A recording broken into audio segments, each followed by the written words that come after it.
Ya, ahora sí. Muy buenas noches, bienvenidos a su programa Notas Panorámicas con su presentadora Evelyn Vega Solano. Para el día de hoy compartiremos un tema muy importante, el derecho internacional humanitario dentro del conflicto armado entre Rusia e Ucrania.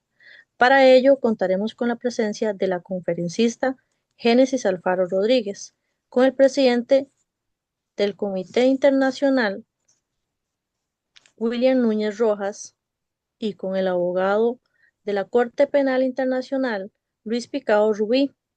Además, también compartiremos con la experta en temas de conflictos armados, María Fernanda Vega Campos, y por último, la licenciada en Sociología, Ilinet Elizondo Granados. Muy buenas noches. Para ello, compartiremos entonces con la conferencista Génesis. Buenas noches. Con respecto a las diferencias, el derecho internacional humanitario son normas que limitan los efectos en un conflicto armado. Estas normas se encargan de proteger a quienes no participan o a quienes dejaron de participar y también limita lo que son medios y métodos de guerra. Ahora bien, el derecho penal internacional se encarga de investigar, juzgar y también sancionar a los responsables de crímenes de gravedad que afecten a la comunidad internacional en su conjunto. Entonces, ¿cuál sería la diferencia esencial? Esta sería que el DIH se encarga de prevenir y limitar el sufrimiento, mientras que el DPI juzga y sanciona las violaciones graves. Muchas gracias, Génesis. Le damos el pase entonces al presidente del Comité Internacional, William Núñez. Muy buenas noches, estimadas compañeras y compañero Luis. Sí, efectivamente, el Comité Internacional de la Cruz Roja es un órgano que trabaja independientemente.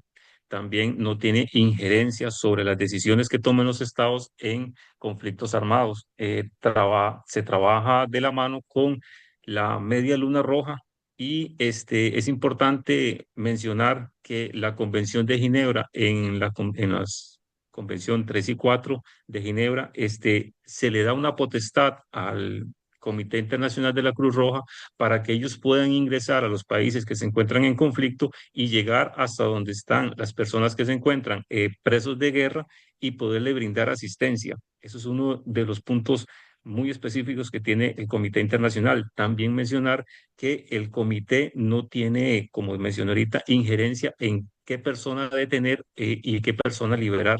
Trabajamos imparcialmente y velamos por el DIH, el Derecho Internacional Humanitario. Esos son parte de nuestras funciones y como mencioné, trabajamos de la mano con la Media Luna Roja. Muchas gracias, don William. Adelante, el abogado de la Corte Penal Internacional, don Luis Picao. Muy buenas noches a todos. Es la Corte Internacional, la Corte Penal Internacional, perdón. Es donde recae la jurisdicción del derecho penal internacional. Sus funciones es la de procesar y juzgar a aquellos individuos que han cometido crímenes graves, muy graves. Eh, es complementar también la jurisdicción de los estados partes y ser un mecanismo de protección para las personas víctimas en el proceso. Sus competencias son la material, que es donde se habla sobre los delitos que juzga, que es el de genocidio, que son los actos perpetrados con intención de destruir total o parcialmente un grupo nacional, étnico, racial o religioso. Lesa humanidad, que son aquellos actos graves cometidos como parte de un ataque generalizado y sistemático contra la población civil. Tenemos los crímenes de guerra, que son aquellos actos cometidos en los conflictos armados contra las personas que requieren protección y contra las personas pertenecientes a la ayuda humanitaria. También tenemos los crímenes de agresión, que es cuando la persona líder de un Estado o del aparato militar utiliza contra la población del Estado. Las competencias temporales es que la Corte solo juzga actos cometidos después de vigor de su estatuto y sus rectificaciones, y la territorial y personal, que es que actúa en aquellos crímenes que son cometidos dentro de los estados partes o la persona es nacional, es nacionalidad de un estado parte. Hay una excepción que es que puede actuar también cuando el Consejo de Seguridad de la ONU remite un caso. Esas son las competencias y funciones de la Corte Penal Internacional.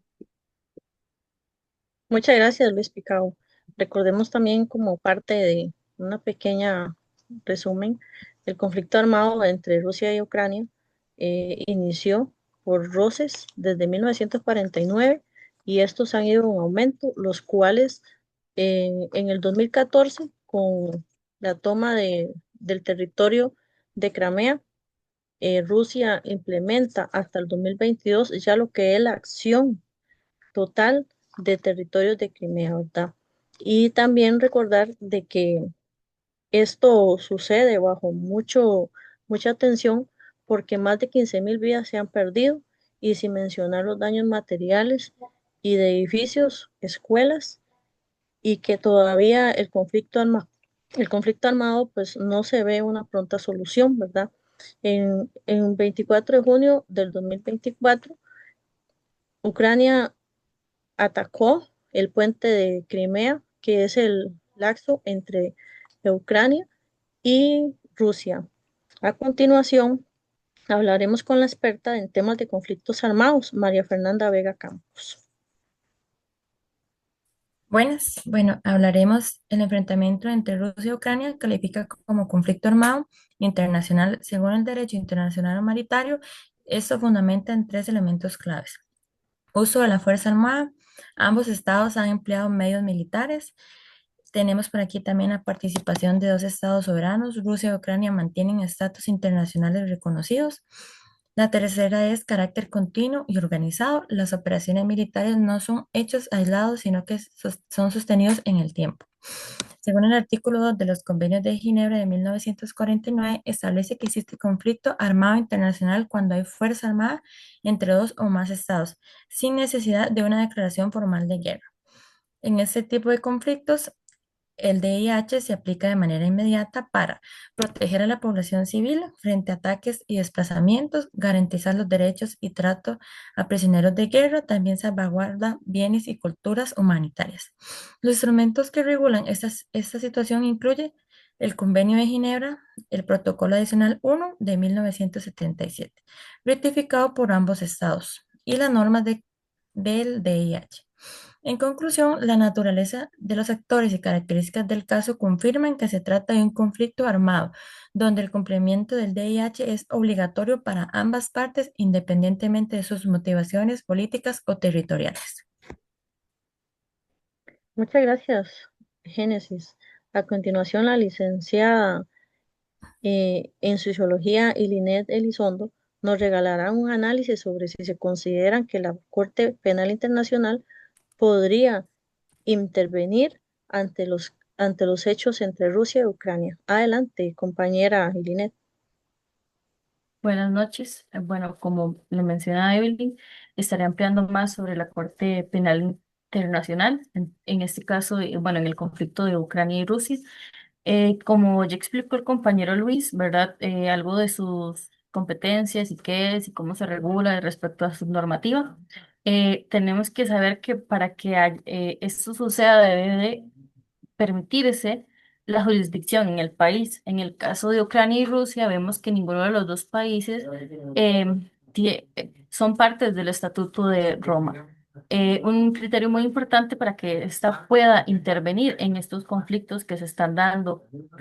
Una movida muy importante que hizo Ucrania, perdón, fue adaptarse a los criterios de esto y utilizar una estrategia al permitir que la jurisdicción de la Corte Penal Internacional eh, aplique sus normativas en un caso específico. Entonces, por ende, no solo podría aplicarse, sino que ya lo está haciendo, está interviniendo en este conflicto. Su jurisdicción va más allá de como dictar hechos, sino que puede investigar y potencialmente enjuiciar los crímenes que se hayan cometido en el territorio ucraniano, sin importar la nacionalidad de los autores de los criminales, que bueno, en este caso vienen siendo los de las personas de Rusia.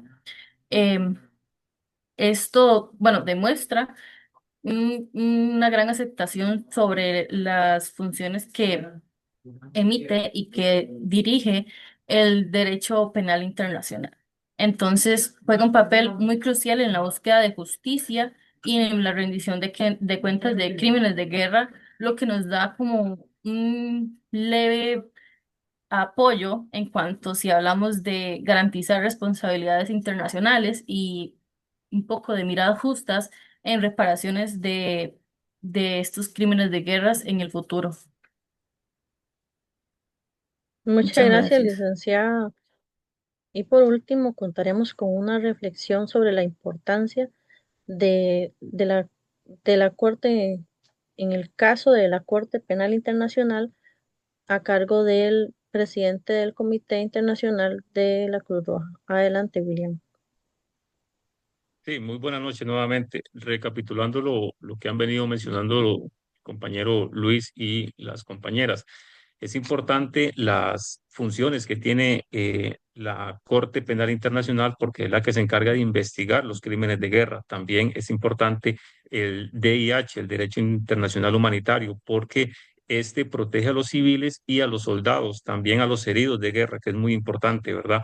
El Comité Internacional de la Cruz Roja y la Media Luna Roja son instituciones que se encargan de velar por la seguridad de las personas que se encuentran prisioneros de guerra y también de los heridos, asimismo a los civiles. También mencionar que en el Comité Internacional de la Cruz Roja ha intensificado sus acciones o sus operaciones en el área de Rusia, Ucrania, Rumanía y lugares aledaños después de la escalada bélica que se presentó desde el año 2022 en adelante. Como han venido mencionando ustedes, cada uno de estos convenios o de los derechos internacionales son importantes porque nos ayudan en estados de guerra a que la guerra se realice de una manera equitativa para ambas naciones o para todos los que se encuentran sumergidos dentro del conflicto. Muchas gracias. Muchas gracias. Hasta aquí su programa Notas Panorámicas. Nos veremos más tarde. Gracias.